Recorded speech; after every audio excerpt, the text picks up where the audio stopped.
Tensions in the Middle East have escalated following Iran's attack on Israel. So, how should investors be weighing the potential risks to the global economy and financial markets? Joining us now to discuss is Brad Simpson, Chief Wealth Strategist at TD Wealth. Brad, always great to have you with us. Thanks so much for having me, Greg.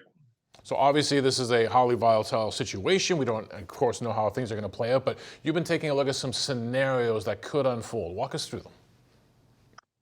Yeah, I think I would first start saying out that if you tried to find a good news for this from a financial market perspective, anyways, of course there's none when it comes to the human cost of it. But for the financial markets, was that this was pretty well telegraphed, and if you look at the activity in equity markets when they opened up on the Monday, and fixed income markets, you could see that the response was pretty muted.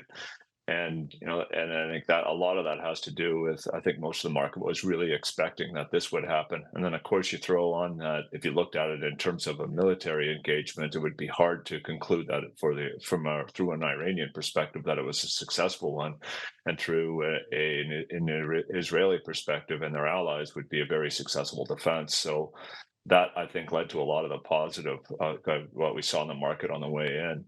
Now, kind of going where we go through there is that we kind of think that from here, clearly the temperatures turned up in the environment there now, and we think this is something that's going to continue to build to play out, not only in the months ahead, but probably the years ahead as well. So with that, we thought through a way of looking at this is that we have the kind of scenario analysis that we work out, and starting out with the looking at this as a limited scale security crisis.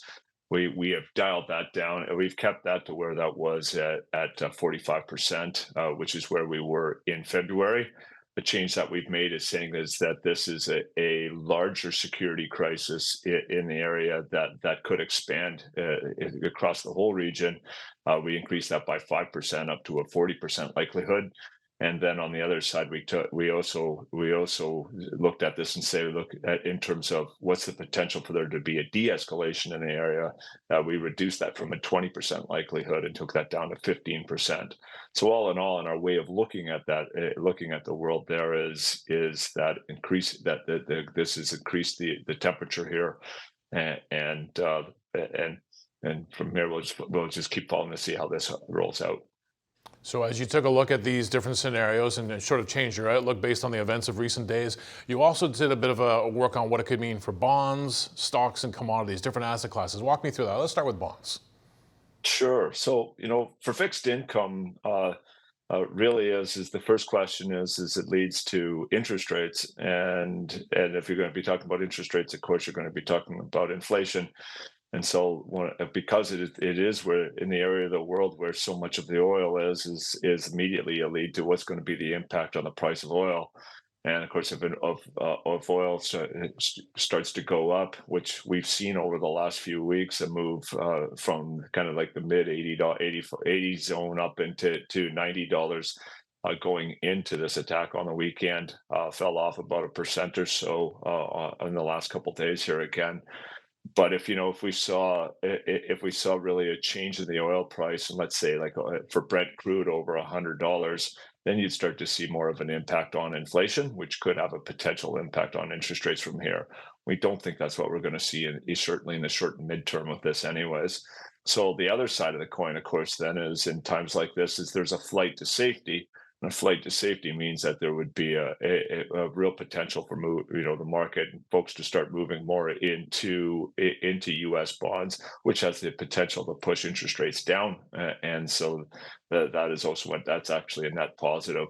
So we remain with our fixed income weighting is we are modestly overweight fixed income, and we continue to be very comfortable with that positioning there. What about on the equities side? We'll get back to the commodities because obviously there was an interplay between commodities and bonds. What stocks?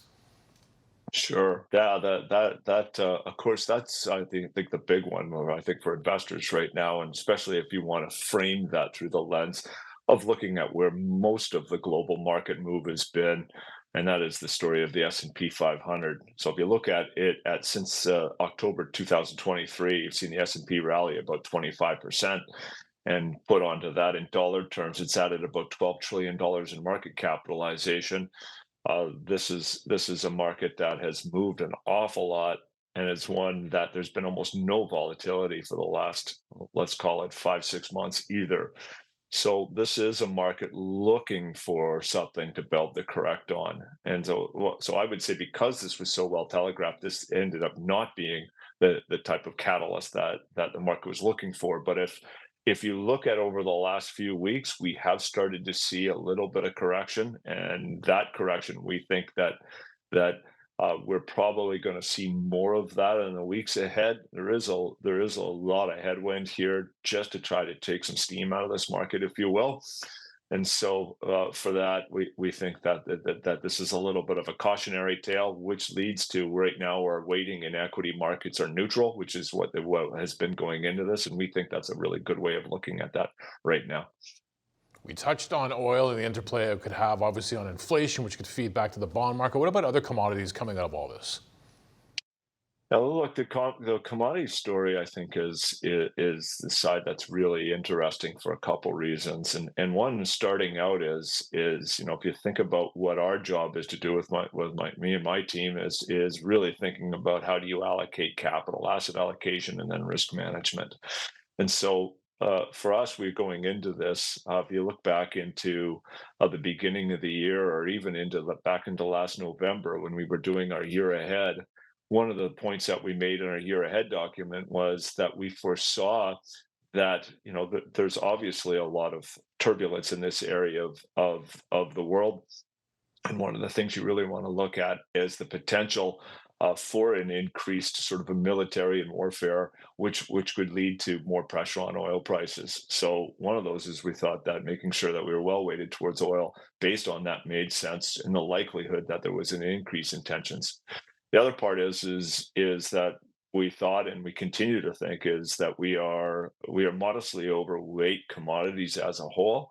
And for us, this is a strategic allocation and also a tactical one, meaning we think that investors need to have a continuous position in commodity side of the market. And the reason for that is it's a really good hedge. And if we look at how the market has been moving over the last 6 months, every time that there's an increase in tension in anywhere where where the two wars are going on right now in Ukraine and also in Israel, what we're seeing is that have been playing the role of a very good diversifier, and we continue to think that makes an awful lot of sense here. Brad, you and I have had a lot of discussions about having longer term thinking about the markets, and as you talk about allocating capital. Off the top, you said, these developments, although they can be fast moving, implications for weeks, months, perhaps even years. What should an investor do when they pull back and they think about these kind of geopolitical tensions about their portfolio? Well, I think it's an important part is I think one of the things that helps is that one of the things we've been writing a lot about over the last couple of years is that in this era of deglobalization, we're now unfortunately live in an era where there's going to be more of this sort of strife globally, and meaning that one can basically build their investment portfolio with that, taking that consider into consideration. So the starting point of that really that comes down to is making sure that you're allocating a well diversified investment portfolio that's also directional. And what that simply in English means is that you shouldn't be allocating your portfolios solely based on what you own, that it's going to go up. You should also be looking at in terms of that it can also go down, and means you can be doing hedging there, and and that's protecting capital, but it's also has the potential to protect when volatility kicks up. And I think if you do that, and then the last part is at the end of the day, making sure that why you're investing, having a financial plan, and then having your investments up against the goals and objectives on that so that you stretch out your time horizon. Many of us have long-term time horizons, and one of the things that you can look at is that long-term assets, like equities, that really it pays off. That even though you could go through eras of different of like what we see now, an era of increased warfare, if you look at in times past, as long as you had a long time horizon, your portfolio can not only weather these really well, but you still can see a lot of growth as well.